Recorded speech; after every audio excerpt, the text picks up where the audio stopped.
Já vai! Que isso? Licença. Que isso? Que você invadindo a casa dos outros desse jeito? Calma, eu posso explicar. É bom que você tem uma ótima explicação, porque tem uma frigideira e você não sabe da minha caminhada. Desculpa chegar desse jeito. Na verdade, eu sou só um mensageiro. E eu estou um pouco atrasado. Era pra eu ter vindo falar com você há vários anos atrás. Quem é você? Meu nome é Haroldo.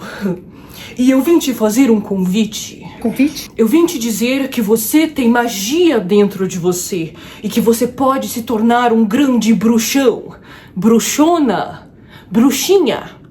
Ou bruxonilde. Veja, eu vim te entregar isto. Bruxa? Eu tava estudando espiritualidade recentemente, mas o que é isso? Leia. Envelope tudo cagado. Que isso? Escola de magia e mandracaria Santo Quartzo? Qualquer semelhança com a ficção é mera coincidência. Isso tá cada vez ficando mais estranho, cara. Que isso?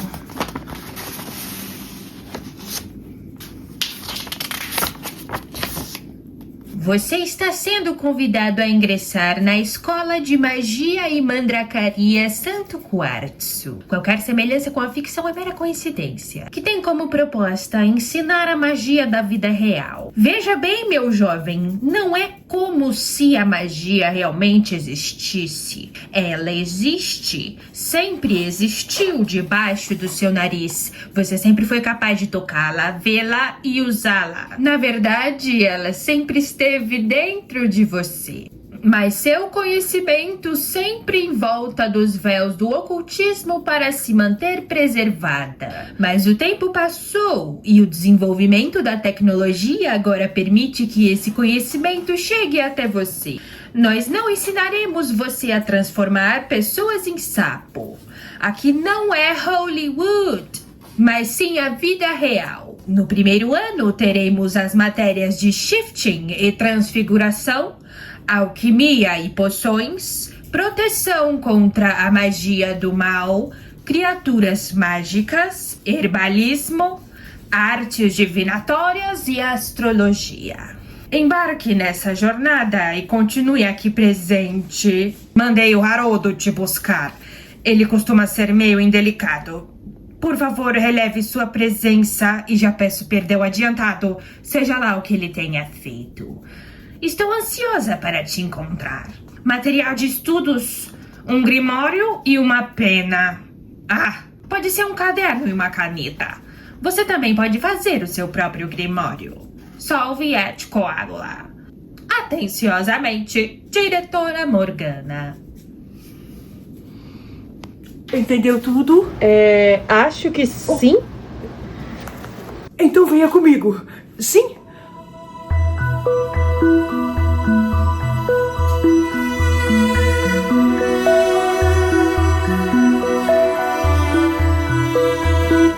Próximo. Oh, você chegou! Venha, venha! Vejo que sobreviveu à viagem com o Haroldo. Oh, sim, eu sou a Morgana. Fui eu que enviei a carta pra você. Pois bem, agora vamos fazer a escolha da sua casa. Sim, todos os alunos da Escola de Magia e Mandracaria do Santo Quartzo, qualquer semelhança com a ficção é mera coincidência, precisam escolher uma casa para participar das atividades escolares. Existem 4 casas diferentes e você pode fazer parte de uma delas. Tudo o que você precisa fazer é escolher um destes elementos. Uma pena preta de escrever, uma poção desconhecida, uma vela acesa e um cristal brilhante. Peraí, você não vai colocar um chapéu na minha cabeça, não? Chapéu? Do que você tá falando? Um chapéu na minha cabeça. Chapéu pra escolher a casa. Não é assim que funciona, não? Não, a seleção das casas não funciona com um chapéu. E eu não vou te dar o meu chapéu. Você precisa escolher um desses elementos. Já fez sua escolha? Para isso, você precisa escolher um elemento entre ar, água, fogo e terra. Cada um deles representa uma casa diferente. Deixa aí nos comentários qual delas você escolhe. E eu vou revelar a qual casa você pertence no início do próximo vídeo. Entendeu tudo direitinho? Mas, Morgana, eu não sei se esse é o tipo de coisa pra mim, sabe? Eu até já ouvi falar muito que esse tipo de coisa é do mal.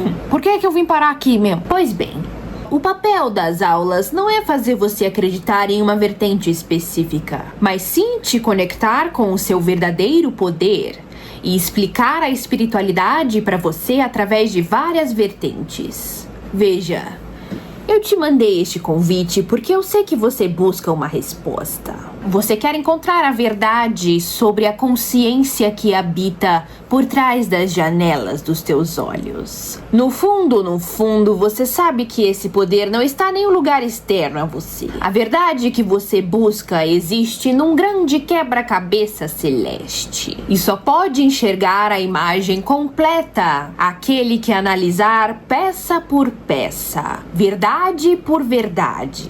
Cada uma vindo de um ponto de vista de um lugar do mundo diferente. Mas todas elas têm uma linguagem em comum: o amor.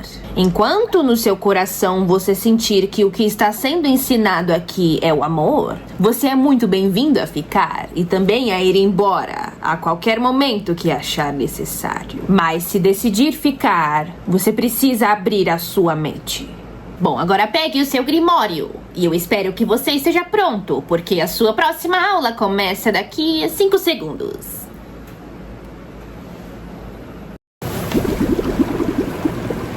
Boas-vindas à aula de alquimia e poções. Eu sou o professor Lizarp. Era para ser Lizard, como em lagarto, mas a mamãe decidiu trocar por um P. O tema da aula de hoje é a importância do intento na prática da fabricação de poções. O famoso intento no xamanismo e na magia do caos. É a intenção que você coloca na hora de realizar um feitiço ou poção, que tem uma correlação direta com o famoso efeito placebo da psicologia moderna, que também pode ser conhecido como essa poção não tem nada de especial, mas eu acredito que ela me trará tal efeito. Então, psicologicamente, ela me traz esse efeito. O famoso efeito placebo é comprovado cientificamente até para os trouxas que não acreditam em magia. Temos exemplos do efeito placebo acontecendo na vida real, sendo testado por universidades como Harvard, a Universidade da Colômbia Britânica, que fica no Canadá, e a Universidade de Turim, na Itália.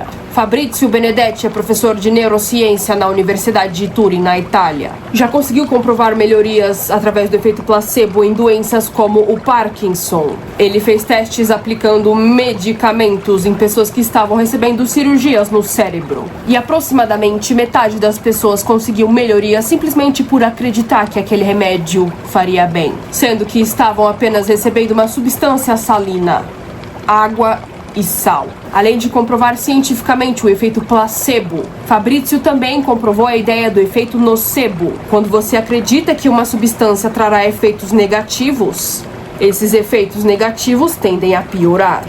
Impressionante a capacidade do cérebro humano, não é mesmo? Ora, se você ficar com alguma dúvida, é só pesquisar. Hoje em dia, vocês têm o espelho negro mais potente do mundo, que vocês chamam de celular. Um episódio do efeito placebo já aconteceu aqui na escola, em 2009. Quando um aluno bebeu uma poção acreditando que traria sorte na partida de futebol aéreo, e de fato ele se tornou o as do futebol aéreo, o melhor aluno daquele ano, quando na verdade a poção que ele estava bebendo era água misturada com xixi de elfo. Essa foi a única vez na minha vida que eu abri um sorriso de verdade. E é por isso que, dependendo da intenção que você colocar na sua poção ou feitiço, psicologicamente falando, é o que torna o efeito dessa poção mais potente ou não. Ficar duvidando do efeito de uma poção ou feitiço depois que você já fez, ficar se perguntando se vai dar certo ou não, quando o resultado daquilo vai acontecer, tudo isso tremula a sua confiança. e isso afeta negativamente o efeito da sua poção ou feitiço. Se nós formos observar esse fenômeno a partir de um ponto de vista da psicologia analítica de Carl Gustav Jung, esse seria o poder do inconsciente que atua por trás de qualquer ação. O poder que torna o efeito de qualquer feitiço ou poção mais potente. É claro, óbvio, que nós não podemos descartar os efeitos físicos daquela comida no corpo. Nós não devemos cometer a burrada de beber um veneno acreditando que ele vai te curar, pois eu te garanto que ele certamente não vai.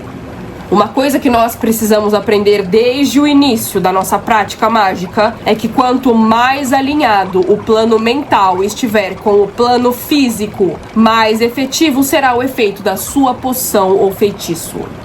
Repito, quanto mais alinhado o plano mental estiver com o plano físico, mais efetivo será o efeito da sua poção ou feitiço. As bruxas e os magos mais poderosos são aqueles que não descartam a ciência e a matéria. Da mesma forma que fica incongruente para o seu cérebro fazer um feitiço de emagrecimento num brigadeiro cheio de calorias. E é por isso que existe uma vertente na magia, que seria a magia culinária ou a bruxaria de cozinha. Magia culinária é uma prática que vem acontecendo há muito mais tempo do que nós podemos imaginar. Nós teremos aula de bruxaria de cozinha mais adiante. Mas já vou adiantando que é possível você cozinhar um prato de comida e colocar nele o intento de que comendo esse prato você obterá um resultado específico. Muitos cristãos, por exemplo, têm o hábito de fazer uma oração antes da refeição. Isso é uma ótima maneira de abençoar a comida enquanto agradece por ela. Como você também pode ser um ateu ou cético e ter o intento de que aquela comida somente lhe trará os benefícios físicos e nada além disso. Quero que você note como eu estou reforçando o fato de que não importa qual seja a sua crença. O que importa é o poder que aquela crença exerce no seu inconsciente, seja lá qual ela for. Qualquer crença pode ser tomada como uma verdade. E é exatamente esse o poder do efeito placebo. Então, para você entender como isso funciona, vamos testar o conhecimento dessa aula na prática. Alunos, o importante é que vocês comecem com um objetivo muito simples. Como, por exemplo, míseros R$10. Pois o poder do efeito placebo acontece quando você implanta uma crença e toma ela como verdade. E para que isso aconteça, você precisa, no mínimo, acreditar nessa verdade. Para o seu sistema nesse exato momento, pode ser que seja improvável tomar como verdade que é possível você receber R$10.000 subitamente de um dia para o outro, em um estalar de dedos. Mas o seu sistema de crenças está muito mais receptivo à ideia de que é mais fácil receber míseros R$10 subitamente no estalar de dedos. Então vamos começar com essa quantia pequena. Então, para o dever de casa desta aula, eu quero que você cozinhe as suas próximas refeições. Enquanto está preparando a sua próxima refeição, mentalize e verbalize o intento com um objetivo simples, como por exemplo: eu transformo a energia desta comida em prosperidade. Eu transformo a energia desta comida em R$10. Lembrando que isso é alquimia pura, trocar energia por algo material. E precisamos lembrar que dinheiro também é energia, principalmente agora com esse tal de Pix. Eu acredito que esta comida me trará dinheiro. Eu sou grato por esta comida me trazer dinheiro. Eu sou grato por esta comida me trazer R$10. Ou algum outro objetivo simples e acreditável. Depois, coma esta comida e esqueça tudo o que aconteceu. Não fique duvidando se funcionou ou não. Apenas siga a sua vida, siga a sua semana. E depois me volte para contar o que aconteceu. Na próxima aula, nós vamos conversar sobre como fazer poções. Eu sei que vocês estão loucos para começarmos a mexer nos caldeirões. Para isso, precisaremos concluir algumas das primeiras aulas de herbalismo com a professora Mary Jane. As aulas da professora Mary Jane estarão muito atreladas com as nossas de alquimia e poções. Por isso, eu sugiro que você preste muita atenção nas aulas dela. Até a próxima, criaturas. Juízo nessa cabeça. Olá, crianças! Bem-vindos à aula de proteção contra a magia do mal. Eu sou o professor Mandrake. A primeira coisa que eu gostaria de esclarecer é que se você tem fé em Deus ou nos seus guias de proteção, você está bem guardado. O poder da fé por si só já é inabalável. No entanto, Conforme você desenvolve a sua espiritualidade, a sua sensibilidade e, para os interessados, a sua mediunidade, é inegável que nós mesmos também precisamos ser um participante ativo na nossa própria proteção. Falando isso em termos materialistas para que todo mundo possa entender, seria a mesma coisa que andar numa rua escura à noite ingenuamente e jogar tudo na mão de Deus ou dos seus guias esperando que eles façam todo o trabalho. Não é assim que funciona. Ao desenvolver a sua espiritualidade, você também precisa desenvolver um senso de discernimento. Que seria o mesmo que pensar nessa situação. Poxa, agora já está meio tarde. Será que não é melhor chamar carona num aplicativo? Esse é o discernimento que também precisamos ter na hora de desbravar o mundo espiritual. Porque eu não vou mentir pra você, o que nós vamos encontrar lá não são só coisas bonitas, lindas fadas do campo e gnomos do bosque. Somente positividade e gratiluz. Não, minhas crianças, o outro lado também pode ser punk. Não é à toa que existem muitos casos de pessoas que desenvolveram a mediunidade, conseguiram contato com o outro lado e depois que viram que não são só flores, se convertem de novo à religião organizada. Eu tenho histórias na minha própria família que isso aconteceu. E está tudo bem, faça o que for necessário para você se sentir seguro. E é exatamente por isso que nós precisamos da disciplina de proteção contra a magia do mal.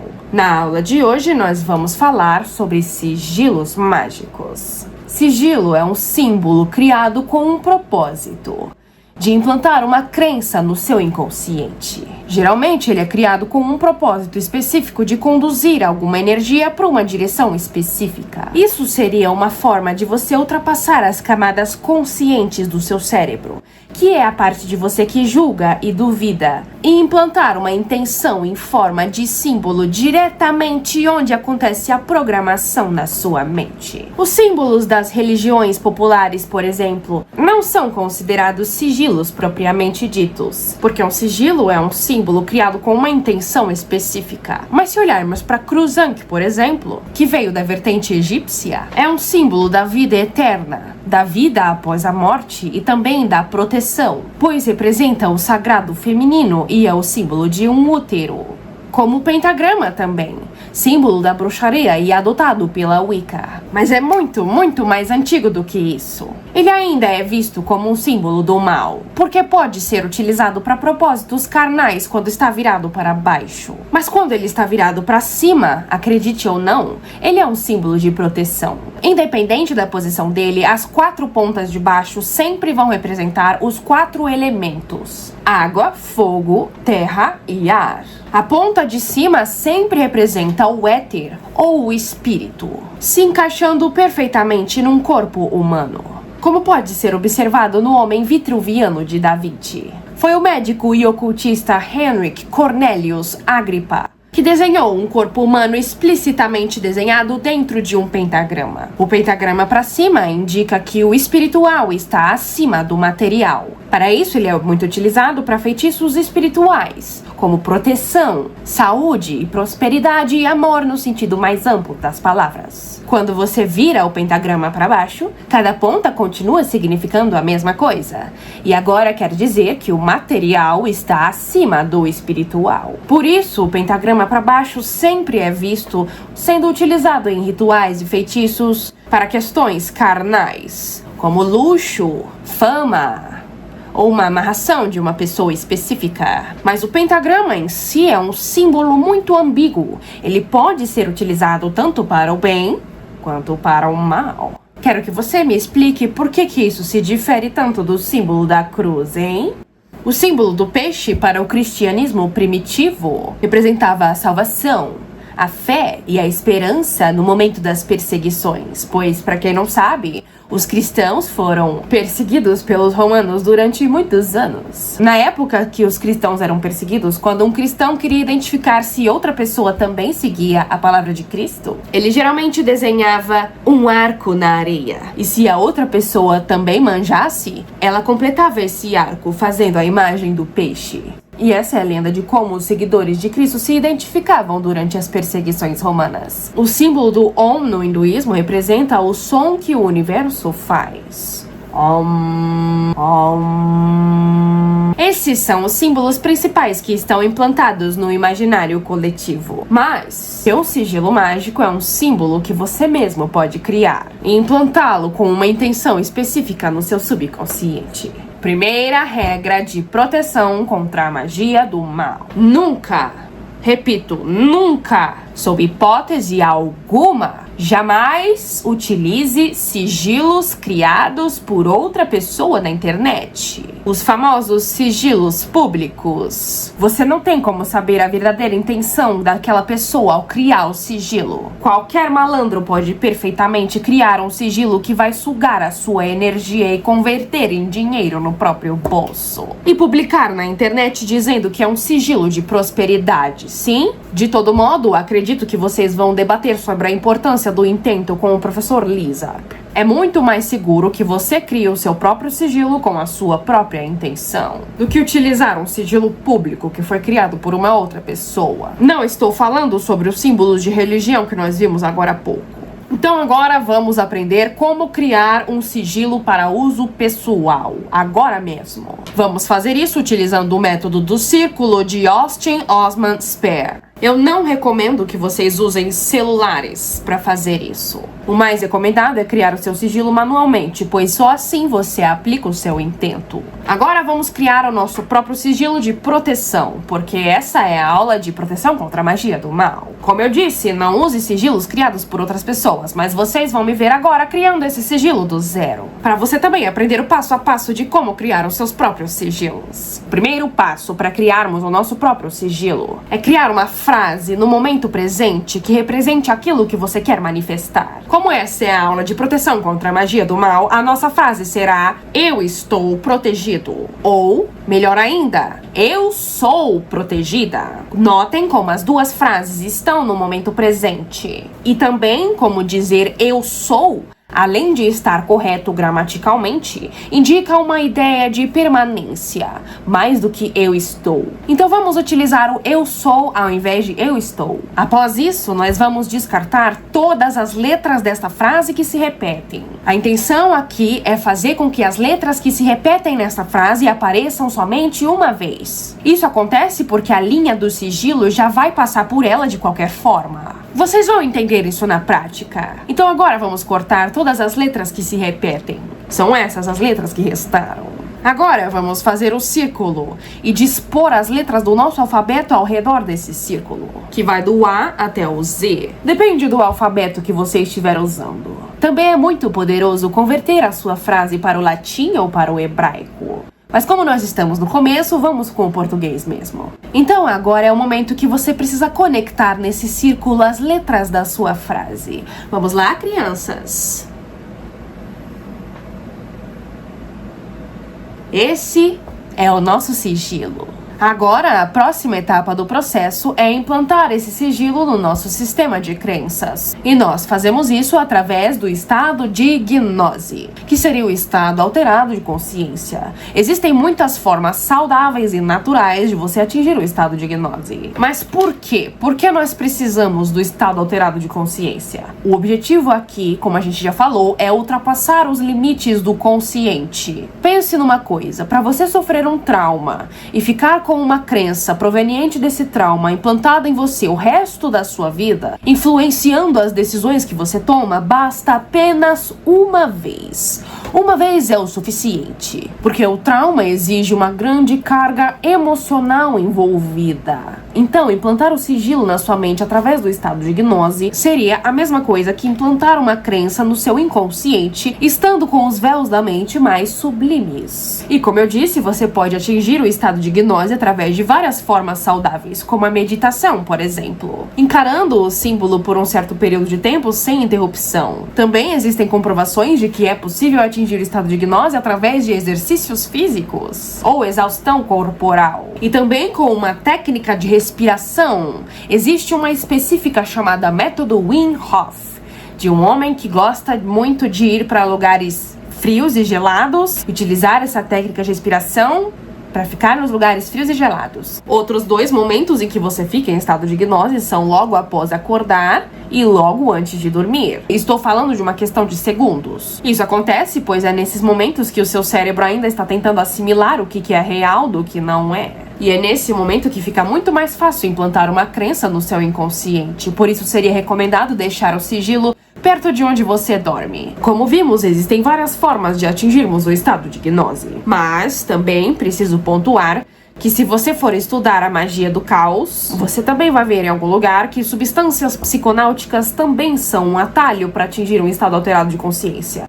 E antes que alguém venha brigar comigo, perceba a palavra que eu usei. Atalho. Atalho é um caminho mais fácil, só que esse caminho tem consequências terríveis. Você pode muito bem observar exemplos da indústria do rock. Pessoas que se diziam do ocultismo, como Jimmy Page, de Led Zeppelin, Raul Seixas ou Ozzy Osbourne, como outros que flertaram com a ideia de gnose através de substâncias e acabaram se dando muito mal. De que adianta então? E nem vem com essa história de é só uma vez, eu consigo controlar, porque isso é o que todos dizem. Então eu vou usar exemplos de pessoas que morreram e se deram mal no meio do ocultismo como uma embalagem de cigarro. Tome cuidado com os métodos fáceis. Você também pode atingir o estado de gnose apenas encarando a chama de uma vela. Eu dei vários métodos saudáveis de você fazer isso. Vamos recapitular? Momentos que você acorda e vai dormir, meditando, encarando o símbolo, encarando a chama de uma vela, fazendo exercícios físicos, exaustão física. Outra também é o grande O, que apenas pessoas com mais de 18 anos vão entender. E também fazendo exercícios de respiração.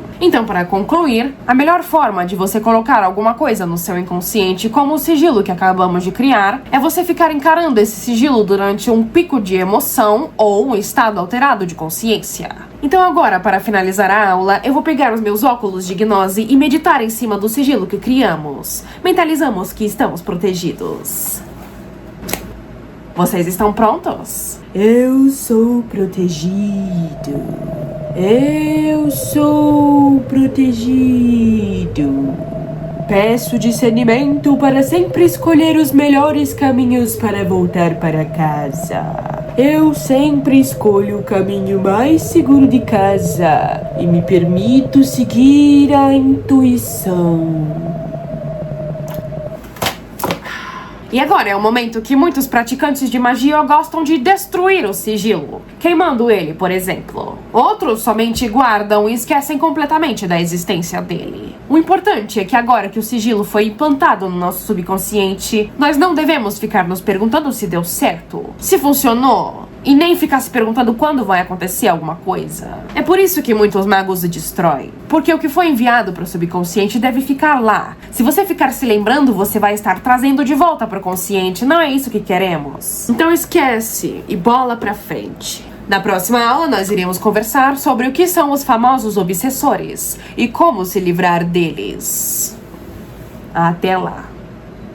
Boas-vindas à aula de criaturas mágicas. Eu sou o professor Haroldo. Para nossa primeira aula, nós iremos debater sobre a existência de dragões na vida real. Dragões existem? Eu diria que sim. Permita-me explicar-lhe o porquê. Veja bem, se eu lhe perguntasse o que veio primeiro, o ovo ou a galinha, você saberia me responder? De um ponto de vista científico, quem veio primeiro foi o ovo, porque a galinha teria evoluído de um outro animal que veio antes dela. Então existiram antes outras formas animalescas da galinha que também vieram de ovos, até que a galinha pudesse chegar em sua forma final. Também foi comprovado cientificamente que as galinhas são terópodes vivos, o que gerou a ideia de que as galinhas são os descendentes dos dinossauros, porque os dinossauros também são terópodes. Na verdade, a ciência vai ainda um passo além e diz que as galinhas, assim como todas as aves modernas, não são apenas descendentes dos dinossauros. Elas são dinossauros. Para a biologia e a paleontologia, as aves não formam uma classe separada e isolada, mas sim um subgrupo que sobreviveu à extinção há milhões de anos atrás. E por isso as galinhas também são chamadas de dinossauros. São chamadas de terópodes as mesmas aves que incluem o mesmo grupo que pertence o Tiranossauro Rex. Mas é um mito dizer que a galinha é descendente do Tiranossauro Rex, porque eles fazem parte de grupos diferentes. A ideia é que nem todos os dinossauros morreram com o meteoro que atingiu a nossa Terra. Alguns sobreviveram e se adaptaram ao ambiente, especialmente o grupo das aves, e se tornaram as pequenas galinhas que conhecemos hoje, que não podem nem voar direito. Mas também existem avestruzes de 2,80 m, que também são maiores que os seres humanos, e também são considerados pela biologia como dinossauros. É comprovado que existiu um tipo de dinossauro que tinha asas. Os Avialae, que apesar de um nome muito bonito, não fui eu que inventei agora, esse é realmente o nome biológico do grupo. Esses eram dinossauros pequenos, dos quais acreditam que as galinhas eram descendentes. No entanto, havia uma outra classe de répteis voadores, que não necessariamente eram considerados dinossauros,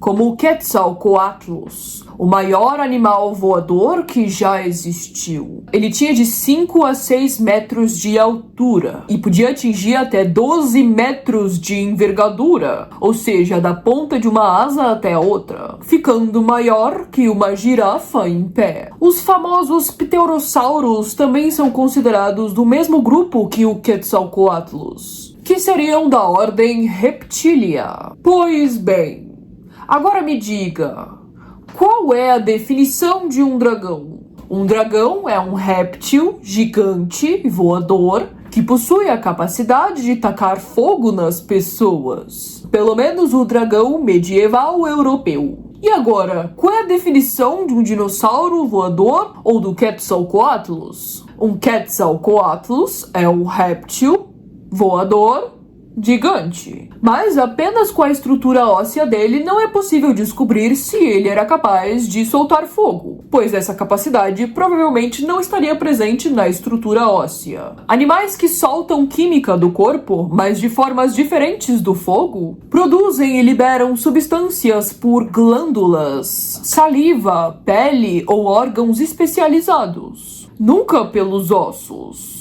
Olhando para exemplos de animais na natureza que usam esses líquidos para se proteger, nós temos, por exemplo, as cobras venenosas, que produzem veneno em glândulas que ficam na cabeça. O veneno desce e é injetado através das presas. Temos também o exemplo do polvo de anéis azuis, que produz um veneno que fica armazenado nos tecidos e glândulas de seus tentáculos, sem nenhum osso envolvido. Os sapos venenosos produzem seu veneno através de secreções na pele. O veneno em si vem de glândulas cutâneas. Então nós não temos como comprovar se os dinossauros voadores soltavam fogo só pela estrutura óssea. Então de onde surgiu a ideia dos dragões modernos?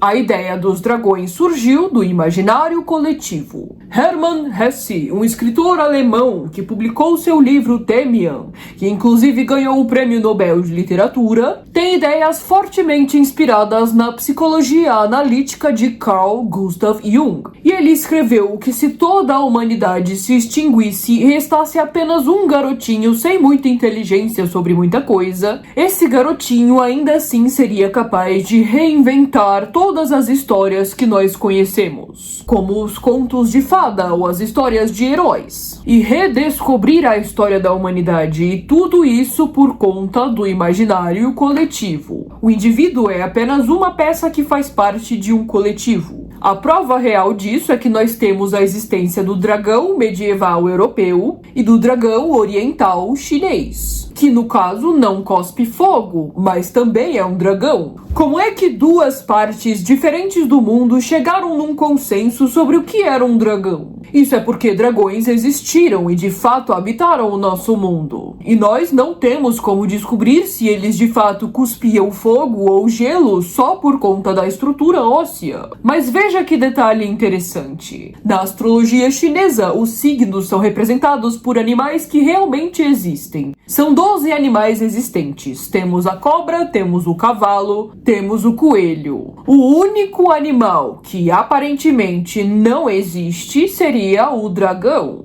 Na China, também foi descoberta uma espécie de dinossauro voador específico, que seria o Kaihong ou Caihong, o dinossauro voador chinês. O Caihong também seria um terópode, então ele também é considerado um dinossauro. De acordo com William do Planeta Aves, as pesquisas dizem que é um dinossauro de penas iridescentes, como aqueles pássaros que mudam de cor conforme você observa pelo ângulo da luz. E olha só que interessante, na mitologia chinesa, os dragões orientais também tinham a capacidade de mudar de cor, além da capacidade de mudar de tamanho e se adaptar ao ambiente. Seriam os dragões os dinossauros voadores? Eu gostaria muito de saber a sua opinião sobre isso. A reflexão final que eu gostaria de deixar antes de finalizar a aula é a seguinte: partindo de um ponto de vista que os seres humanos têm um espírito e de que animais também têm um espírito, da visão do animismo, do budismo, do hinduísmo, do gnosticismo também acredita que a Terra é dividida por diferentes níveis de consciência. Enfim, se quando os humanos deixam o próprio corpo, eles ainda existiriam em uma forma espiritual, os animais, por também terem um espírito, também ficariam na forma espiritual após o desencarne? E se a sua resposta for sim, então também existiria a possibilidade de existirem espíritos de dragões presentes na nossa Terra?